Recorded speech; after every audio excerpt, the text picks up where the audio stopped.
Here's our brew house, kind of starting out where the whole process of beer starts. The main ingredients of beer, everybody should know, are barley, hops, yeast, and one of the most important things is water. Our water is the best anywhere in the world. So water makes up 95%, give or take, of any given beer, so it's very important that you have a good starting product. The next thing we do is we add malt. So what malt is a grain that's been harvested, and then the maltsters will take the grain and they'll germinate it with water, and then they'll add heat to get it to varying degrees of roastedness and different flavors.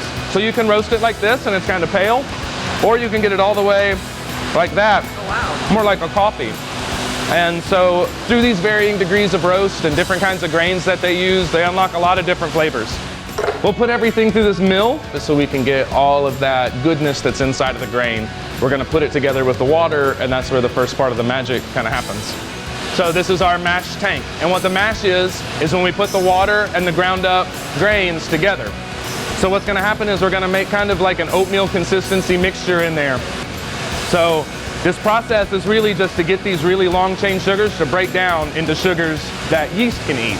In the bottom there's a false bottom so that liquid can go through and the grain stays behind. So before it's beer, it's wort, and we pump it into that kettle. So that's what's going to boil and make beer. Boiling's important for a couple reasons. One reason is because we want to kill off any competing organisms that might be in there. The other reason that we're boiling it is so that we can add hops. So hops are like, I think of them as like the herb or spice that does beer. So we'll add the hops in here and we'll boil them, and that's important to unlock the different characteristics of the hops. This is kind of an obligatory part of the tour. This is our cooler. You might recognize that guy. So that's of course Christopher Walken making this our walk-in cooler. So once we've gone through that process, it takes anywhere from 1 to 6 weeks, depending on the kind of beer that you're making, for the yeast to process it and for the flavors to develop and mature.